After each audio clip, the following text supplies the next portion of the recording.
Hello दोस्तों, स्वागत है आप सभी का हमारे यूट्यूब चैनल स्टडी हिट्स पर। तो दोस्तों, आज के इस वीडियो में हम लोग देखने वाले हैं आप लोग की आगामी परीक्षा सीटेट 2026 के टॉप 20 एमसीक्यूज़ जो कि चाइल्ड डेवलपमेंट एंड पेडागोजी से रिलेटेड होने वाले हैं। चलिए बिना किसी देरी के स्टार्ट करते हैं आज के टॉप 20 एमसीक्यूज़। सो फ्रेंड्स, पहला क्वेश्चन है, विच of the following is an example of experiential learning recommended by the national education policy NEP 2020। निम्नलिखित में से कौन सा राष्ट्रीय शिक्षा नीति NEP 2020 द्वारा सिफारिशित अनुभवात्मक अधिगम का एक उदाहरण है? Option number A, memorising text book definition यानी पाठ्य पुस्तक की परिभाषाएं याद करना। Option B, solving worksheet on the same concept repeatedly यानी उसी अवधारणा पर बार बार कार्यपत्रक हल करना। Option number C, conducting a science experiment to understand a concept किसी अवधारणा को समझने के लिए विज्ञान प्रयोग करना। या फिर D, listening to a teacher's lecture and taking notes यानी शिक्षक का व्याख्यान सुनना और नोट्स बनाना। सो फ्रेंड्स, इसका सही जवाब है option number C, conducting a science experiment to understand a concept. चलिए इसको समझते हैं। अनुभवात्मक अधिगम यानी एक्सपीरियंशियल लर्निंग में बच्चे केवल किताब पढ़कर या व्याख्यान सुनकर नहीं सीखते, बल्कि स्वयं करके, देखकर, प्रयोग करके और अनुभव से सीखते हैं। उदाहरण के लिए, विज्ञान की किसी अवधारणा को समझने के लिए विद्यार्थियों द्वारा स्वयं प्रयोग करना उन्हें विषय को अधिक गहराई में समझने में मदद करता है। इससे सीखना अधिक व्यवहारिक और अर्थपूर्ण और लंबे समय तक याद रहने वाला बनता है। तो इसीलिए ऑप्शन नंबर सी इसका सही जवाब है। Question number 2. According to the Right to Education Act 2009, which of the following is the appropriate pupil-teacher ratio at the primary level? शिक्षा का अधिकार अधिनियम 2009 के अनुसार प्राथमिक स्तर पर निम्नलिखित में से कौन सा उपयुक्त छात्र शिक्षक अनुपात है? ऑप्शन नंबर ए, 15 स्टूडेंट पर एक टीचर। बी, 20 पर 1 टीचर। सी, 30 स्टूडेंट्स पर 1 टीचर। या फिर डी, 40 स्टूडेंट्स पर 1 teacher. So the right answer is option number C, 30 student पर एक टीचर। शिक्षा का अधिकार अधिनियम RTE एक्ट 2009 में प्राथमिक स्तर पर छात्र शिक्षक अनुपात के लिए मानदंड निर्धारित किए गए हैं। सामान्यतः कक्षा 1 से 5 में 30 विद्यार्थी पर एक शिक्षक यानी 30.1 का अनुपात निर्धारित है। उद्देश्य कक्षा में विद्यार्थियों को प्राप्त शिक्षक ध्यान और बेहतर सीखने का अवसर देना है। Question number 3. According to Jean Piaget, children in the pre-operational stage 2 to 7 years are most likely to show which characteristic? Jean पियाजे के अनुसार पूर्व संक्रियात्मक अवस्था 2 से 7 वर्ष के बच्चे किस विशेषता को सबसे अधिक प्रदर्शित करते हैं? Option number A, logical thinking about abstract ideas, अमूर्त विचारों के बारे में तार्किक चिंतन। B, understanding conservation of number यानी संख्या में संरक्षण कंजर्वेशन की समझ। Option number C, egocentrism, magical thinking, आत्मकेंद्रिता और जादुई सोच। या फिर D, systematic planning and hypothesis testing यानी व्यवस्थित योजना बनाना और परिकल्पना परीक्षण करना। Friends, the right answer is option number C, egocentrism and magical thinking यानी आत्मकेंद्रिता और जादुई सोच। पियाजे के अनुसार पूर्व संक्रियात्मक अवस्था प्री ऑपरेशनल स्टेज लगभग 2 से 7 वर्ष की आयु में होती है। इस अवस्था में बच्चे में आत्मकेंद्रिता यानी ईगोसेंट्रिज्म और जादुई चिंतन यानी मैजिकल थिंकिंग देखने को मिलता है। बच्चा अक्सर यह मान सकता है कि दूसरे लोग भी उसी तरह सोचते हैं और देखते हैं जैसे वह स्वयं सोचता है। इसीलिए ऑप्शन सी इसका सही है। अगला प्रश्न, which of the following teaching strategies is most appropriate for developing critical thinking skill in primary school children? निम्नलिखित में से कौन सी शिक्षण रणनीति प्राथमिक स्तर के बच्चों में आलोचनात्मक चिंतन कौशल के विकास के लिए सबसे उपयुक्त है? Option number A, rote memorisation of fact यानी तथ्यों को रटकर याद करना। बी, लेक्चर मेथड व्याख्यान विधि। सी, डिस्कशन एंड क्वेश्चनिंग यानी चर्चा और प्रश्न पूछने की रणनीति। या फिर D, copying from the board यानी ब्लैक बोर्ड से नकल करना। जवाब option number C, discussion and questioning, चर्चा और प्रश्न पूछना। आलोचनात्मक चिंतन यानी क्रिटिकल थिंकिंग का अर्थ है कि विद्यार्थी किसी विषय पर केवल जानकारी याद न करे बल्कि प्रश्न पूछे और तर्क करे, जानकारी का विश्लेषण करे और निष्कर्ष निकाले। चर्चा और प्रश्न यानी डिस्कशन एंड क्वेश्चनिंग की रणनीति बच्चों को अपने विचार व्यक्त करने और दूसरे के विचारों को सुनने और किसी समस्या पर अलग अलग दृष्टिकोण से सोचने का अवसर देती है। इसीलिए यह आलोचनात्मक चिंतन यानी क्रिटिकल थिंकिंग विकसित करने के लिए सबसे उपयुक्त है। अगला प्रश्न, according to Harvard Gardner theories of multiple intelligence which of the following is not one of the intelligence. Harvard Gardner के अनुसार बहुबुद्धिमत्ता सिद्धांत के अनुसार निम्नलिखित में से कौन सी बुद्धिमत्ता इनमें से एक नहीं है। ए लिंग्विस्टिक इंटेलिजेंस यानी भाषाई बौद्धिकता, बी लॉजिकल मैथमेटिकल इंटेलिजेंस तार्किक गणितीय बौद्धिकता, सी नेचुरलिस्टिक इंटेलिजेंस प्राकृतिक या प्रकृतिवादी बौद्धिकता और डी इमोशनल इंटेलिजेंस यानी भावनात्मक बौद्धिकता। Right answer is option number D emotional intelligence यानी भावनात्मक बुद्धिमत्ता। हार्वर्ड गार्डनर के अनुसार मल्टीपल इंटेलिजेंस थ्योरी में प्रारंभिक रूप से 8 प्रकार की बुद्धिमत्ता बताई गई है, जिसमें से इमोशनल इंटेलिजेंस यानी भावनात्मक बुद्धिमत्ता गार्डनर के मूल 8 बुद्धिमत्ताओं में से अलग अलग से शामिल नहीं है। इसीलिए दिए गए विकल्पों में डी उत्तर सही है। अगला प्रश्न, which of the following is the main purpose of assessment in the learning process.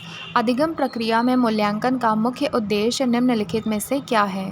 A to rank student छात्रों को रैंक देना, बी टू लेबल स्टूडेंट छात्रों को लेबल करना, C to improve learning and teaching अधिगम और शिक्षण में सुधार करना, या फिर D to compare student with others यानी छात्रों की दूसरों से तुलना करना। तो इसका सही जवाब है option number C to improve learning and teaching अधिगम और शिक्षण में सुधार करना। मूल्यांकन का मुख्य उद्देश्य केवल छात्रों को रैंक देना या दूसरे से तुलना करना नहीं है। मूल्यांकन से शिक्षक को यह समझने में मदद मिलती है कि विद्यार्थी ने कितना सीखा है और कहाँ कठिनाई हो रही है और शिक्षण में क्या सुधार किया जा सकता है। इसीलिए इसका सही जवाब है ऑप्शन नंबर सी।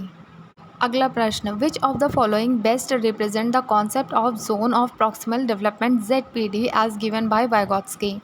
निम्नलिखित में से कौन सा विकल्प वाइगॉत्स्की द्वारा दिए गए सामाजिक समीपी विकास क्षेत्र ZPD की अवधारणा को सबसे अच्छी तरह दर्शाता है।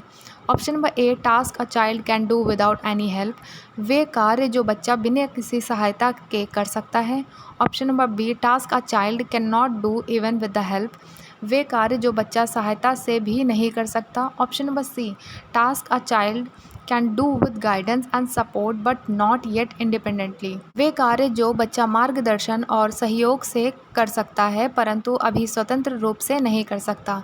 Option number D task completed by the teacher for the child, वे कार्य जो शिक्षक बच्चे के लिए पूरा करता है।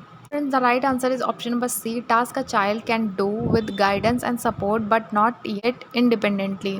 वाइगॉत्स्की के अनुसार ZPD zone of proximal development वह क्षेत्र है जिसमें बच्चा किसी कार्य को मार्गदर्शन और सहायता मिलने पर कर सकता है लेकिन अभी अकेले नहीं कर सकता।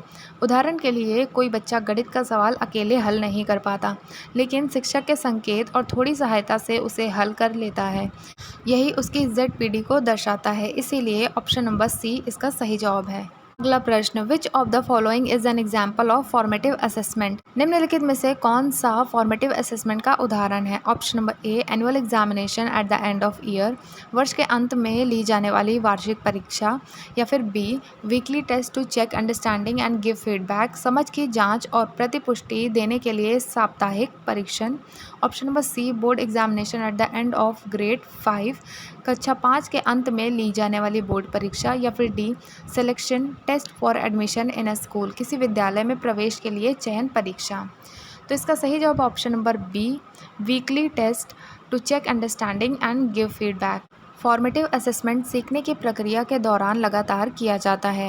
इसका उद्देश्य यह जानना है कि विद्यार्थी कितना समझ रहा है और उसकी कठिनाइयों को पहचान कर समय पर फीडबैक देकर सीखने में सुधार करना। इसीलिए नियमित साप्ताहिक टेस्ट जिसमें समझ की जांच और फीडबैक दिया जाता है फॉर्मेटिव असेसमेंट का अच्छा उदाहरण है। ऑप्शन बी इसका सही आंसर है।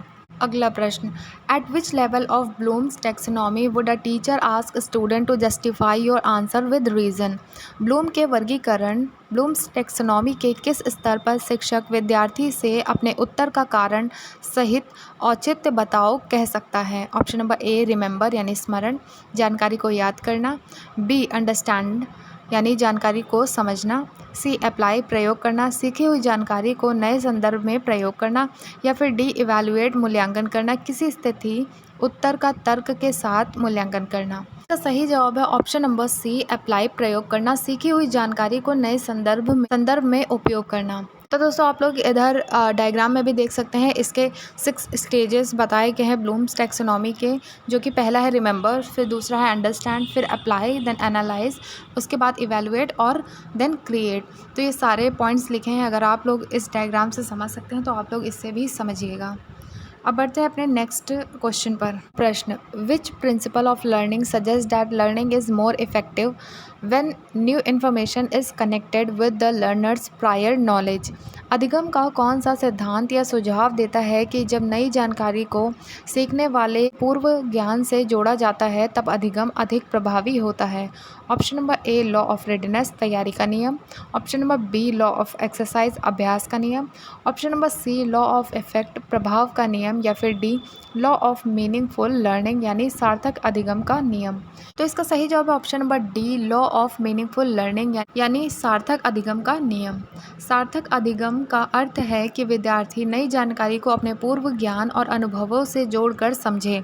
जब नई अवधारणा पहले से ज्ञात चीज़ों से जुड़ती है तो विद्यार्थी उसे बेहतर ढंग से समझता है और लंबे समय तक याद रख पाता है।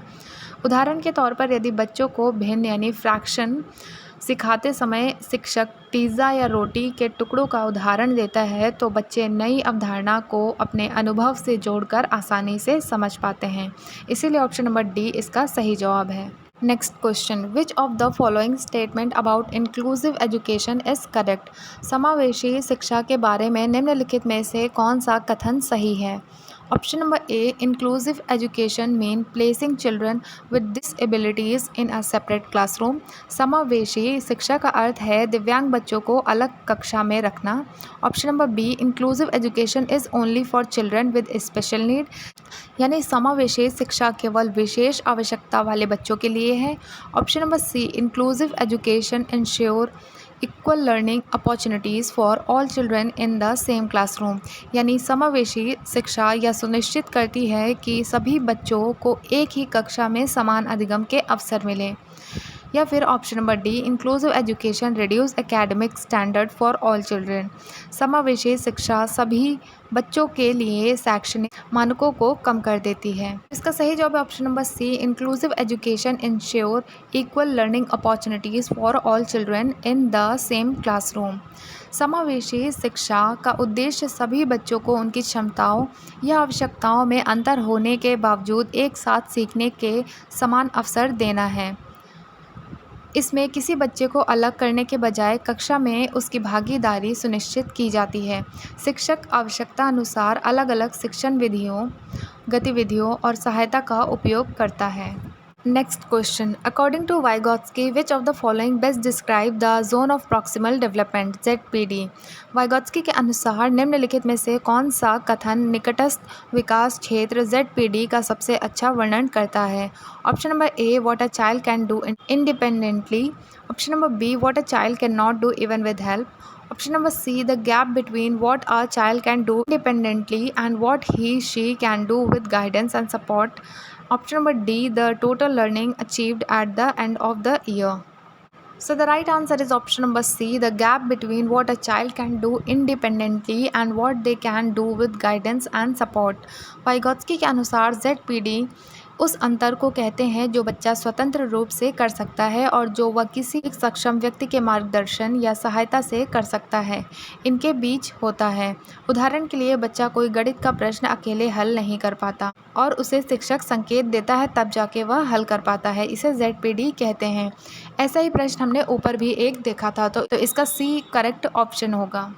तो फ्रेंड्स ये थे आज के टॉप 20 एमसीक्यूज़ आप लोगों की आगामी परीक्षा सीटेट 2026 के लिए। सो फ्रेंड्स ये थे आज के top 20 MCQs child development and pedagogy से रिलेटेड। अगर आप लोगों को ये वीडियो पसंद आई हो और एक्सप्लेनेशन अच्छा लगा हो तो वीडियो को लाइक करिएगा और चैनल को सब्सक्राइब करना मत भूलिएगा।